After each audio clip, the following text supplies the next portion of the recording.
Hello, my friends, welcome back. I hope you are having a peaceful day today. Let's take a breath together.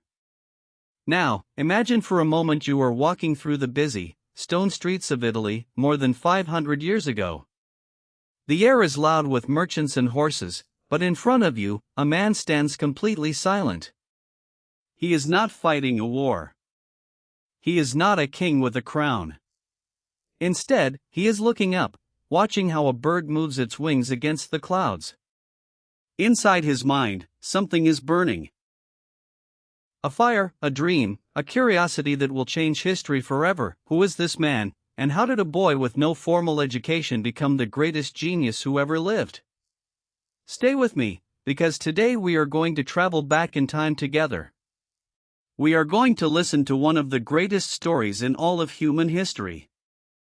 This is the story of Leonardo da Vinci.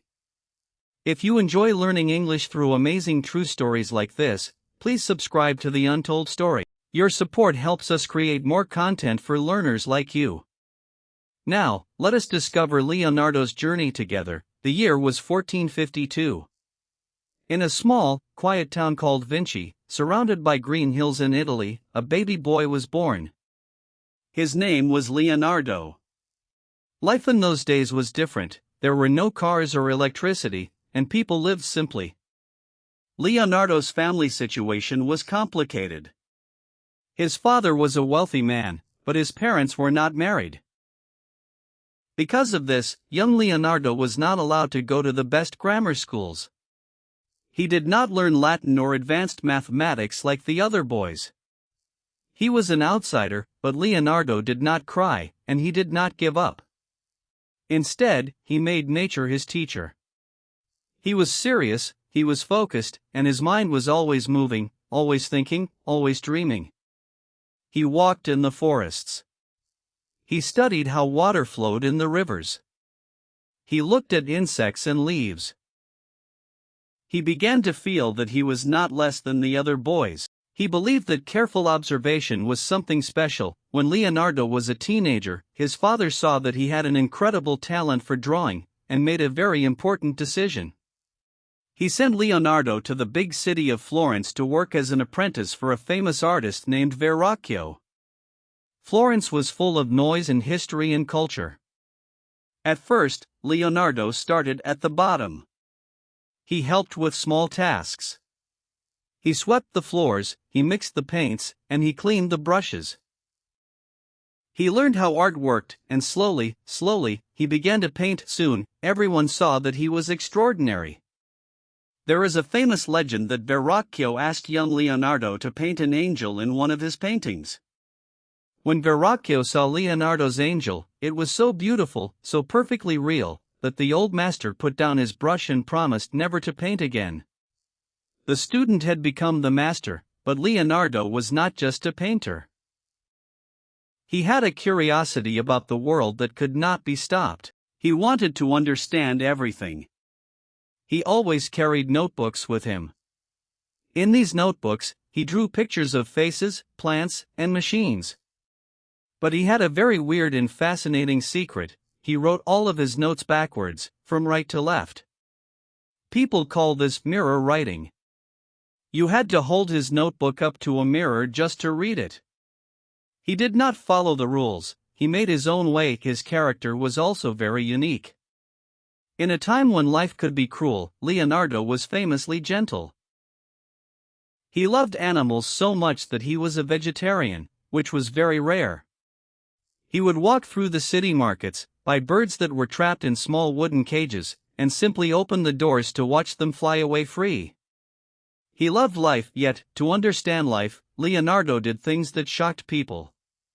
He wanted to know exactly how the human body worked beneath the skin. So, at night, he would go to graveyards and hospitals. He studied dead bodies, cutting them open to see how the muscles, nerves, and bones connected. This was dangerous, and many people thought it was strange and terrible. But Leonardo was not afraid. Because of this secret work, he understood the human body better than any doctor of his time, and he used this knowledge to make his paintings look completely alive. The years passed. Leonardo moved to the city of Milan, and he created masterpieces that the world will never forget.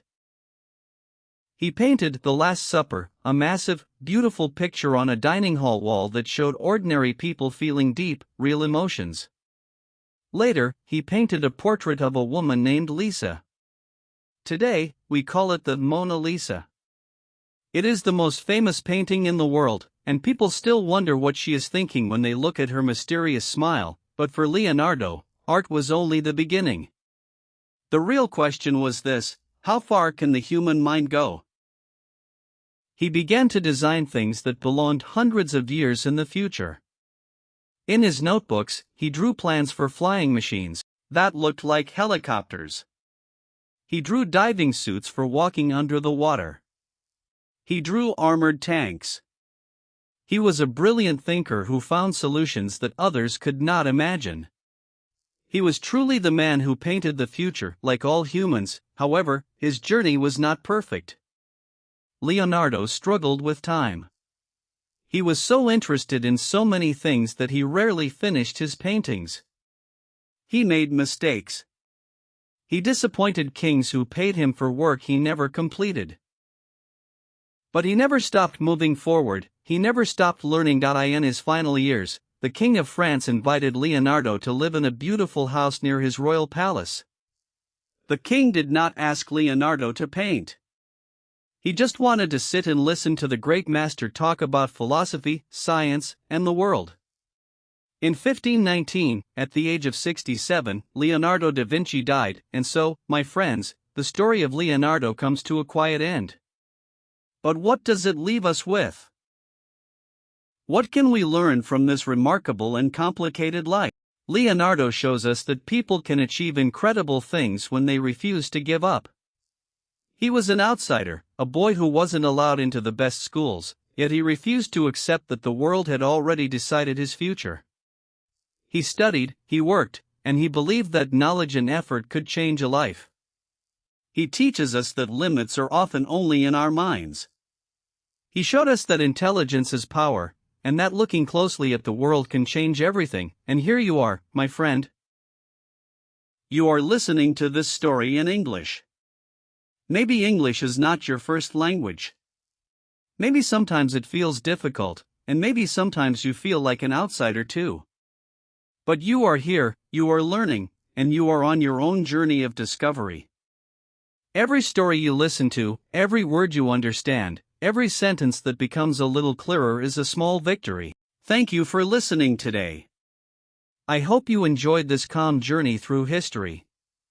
If this story moved you, please give it a like. And if you want to hear more stories from history told in simple English, please subscribe to this channel.